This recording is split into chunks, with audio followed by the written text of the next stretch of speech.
में डायरेक्ट योगदान नहीं दे पा रहे थे तो प्रभु से प्रार्थना कर रहे थे। ऐसे ही कुछ लोग हैं, उत्तरकाशी के भी हैं, कुछ लोग दूर से आए हुए हैं। आप लोग कहां से आए हैं? दिल्ली से आई हूँ जी। आप टनल का रेस्क्यू ऑपरेशन देख रहे थे, कुछ उसमें योगदान तो नहीं दे रहे थे, लेकिन कई लोग प्रार्थना कर रहे थे। हाँ जी, हाँ जी जी जी।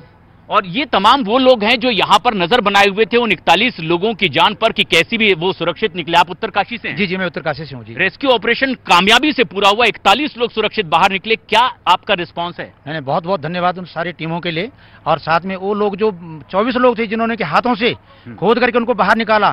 सारी मशीनें जब फेल हो गई उसके बाद है जो मतलब कुछ काम नहीं आया तो उन्होंने चूहे की तरह खींच करके उनको बाहर निकाला। बहुत बहुत धन्यवाद। मैं चाहता हूँ उनको प्रोत्साहित करना चाहिए उन लोगों को, वही असली हीरो भी कहलाए। उनको जो इनाम देना चाहिए, प्रोत्साहित करना चाहिए उन लोगों को जिन्होंने इतनी मेहनत करके उनको बाहर निकाला। और ये लोगों का रिएक्शन है, उत्तरकाशी के भी ये लोग हैं, दूर दराज से भी लोग आए हुए हैं, लेकिन उनके परिवारों पर 17 दिन क्या बीती ये उस परिवार के लोग ही, उनके सदस्य ही जानते हैं।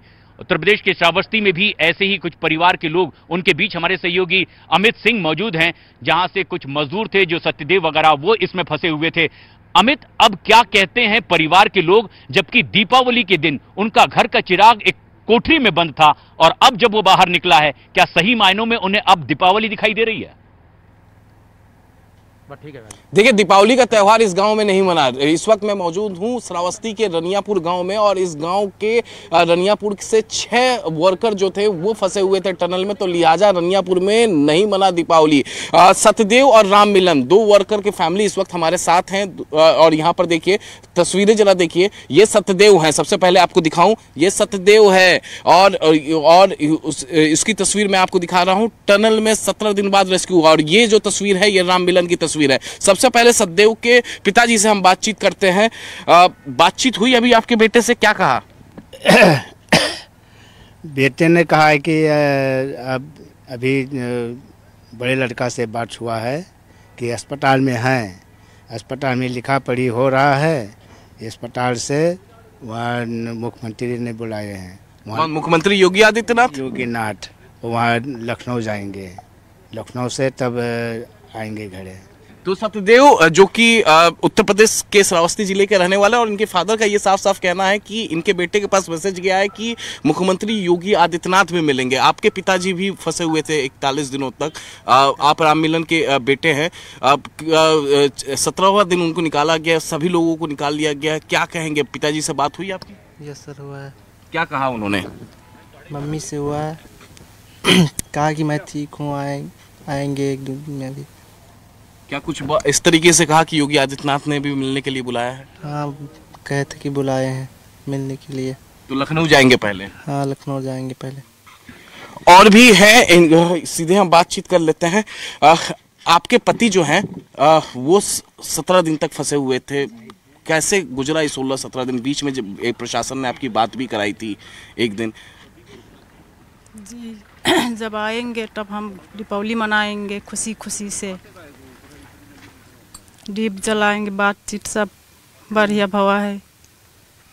अब खुश है ना, जिस तरीके से प्रशासन ने लगातार काम किया, जिस तरीके से NDRF SDRF के जवानों ने काम किया? जब आएंगे घरे तब पूजा पाठ करेंगे, पैर धोलेंगे, पाँव पकड़ेंगे, सब दीप जलाएंगे, सब चीज करेंगे हम। आप लोगों ने दीपावली नहीं मनाई थी क्योंकि आपके घर के चिराग वहाँ फंसे हुए थे? नहीं जलाए थे। नहीं जलाए हैं। अब जलाएंगे, अब मनाएंगे दीपावली? आए हैं तब जलाई भाई। कब तक आएंगे? कल परसों? कब तक? कल परसों तक कहें आई जाए भाई। आप लोग काफी परेशान थे क्योंकि आपके घर में एक शादी भी थी अभी। अब प्रशांत, इनके घर में शादी भी थी, दूसरी तरफ सत्यदेव फंसे हुए थे, राम मिलन फंसे हुए थे, और इनके घर में शादी भी थी एक, तो शादी की तैयारियां चल रही थी। और हाँ शादी की तैयारियां चल रही थी? चल रही। अब और जोर शोर से होगी शादी की तैयारी। अमित, ये तमाम वो बातें हैं जो इनके दिल में ही थी, क्योंकि धड़कनें थम सी गई थी। लेकिन अभी फिलहाल जब रेस्क्यू किया गया है इस टनल से ही, सिलक्यारा से तकरीबन 1.5 घंटे की दूरी पर जहां अस्पताल है, वहां पर उन्हें अभी मेडिकल जांच पड़ताल के लिए रखा गया है। हमारी सहयोगी प्रियंका इस वक्त हमसे सीधे जुड़ रही हैं। प्रियंका, अब जो एक बेहद अहम और बड़ी खबर यह आई है कि इन तमाम 41 मजदूरों को अब ऋषिकेश एम्स ले जाया जाएगा, जबकि वो पूरी तरीके से स्वस्थ महसूस कर रहे हैं। क्या वजह इसकी बताई जा रही है, उन्हें ऋषिकेश एम्स ले जाया जा रहा है? देखिए, पहली वजह तो बेहतर सुविधाएं ही है, क्योंकि ये केवल एक सामुदायिक केंद्र है जहां पर बेसिक फैसिलिटीज़ जो है वो मौजूद है। ऐसे में कोई भी रिस्क उनकी हेल्थ के साथ प्रशासन नहीं लेना चाहता है। तो पहला कारण तो ये बताया जा रहा है कि इस वजह से एम्स, क्योंकि यहाँ उत्तराखंड का सबसे बड़ा अस्पताल वो है, वहाँ पर इनको लेकर जाया जाएगा।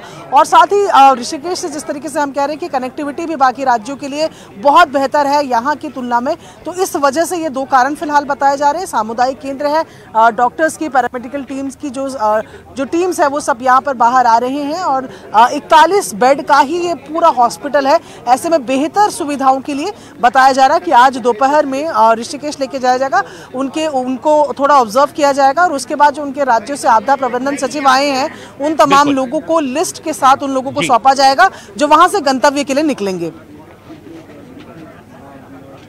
मंजीत उन्हीं 41 मजदूरों में से एक है जो इस टनल में 17 दिन तक के लगातार जंग लड़ते रहे। प्रधानमंत्री ने भी कहा कि आपके धैर्य और साहस को तो सैल्यूट है, क्योंकि आपके साहस की वजह से ये मिशन कामयाब भी हो पाया।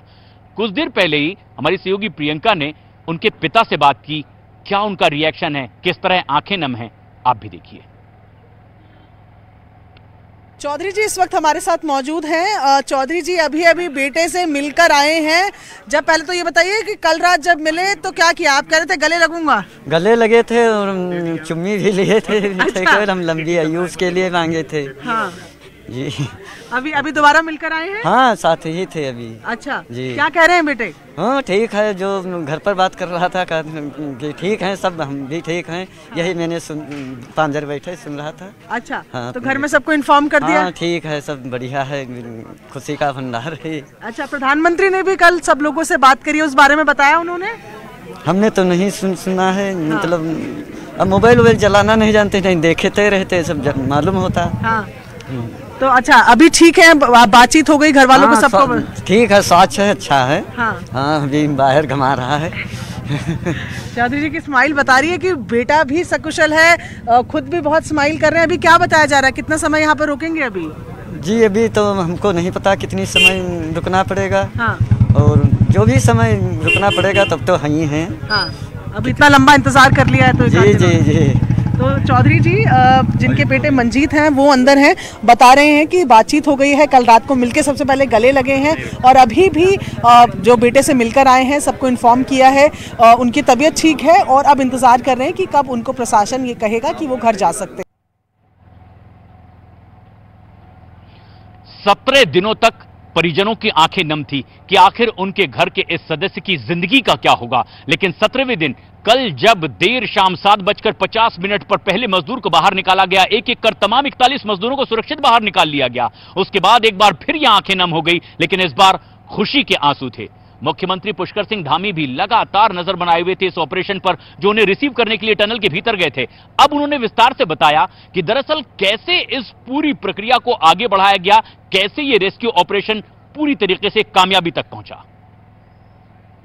ये रेस्क्यू ऑपरेशन आपने भी लगातार कई दिनों तक यहाँ पर रहकर देखा कि बहुत चुनौतीपूर्ण था और बहुत कठिन था, और कई बार ऐसा लगता था कि हम बहुत जल्दी जो है अपनी मंजिल तक पहुंच जाएंगे, मजदूर भाइयों को सबको बाहर निकाल लेंगे। लेकिन बीच बीच में कुछ इस प्रकार की परेशानी उसके अंदर आ जाती थी, समस्या खड़ी हो जाती थी। पहले दिन जब हमने इस पर काम करना शुरू किया तो ये लगा कि ये मलबा जो है जैसे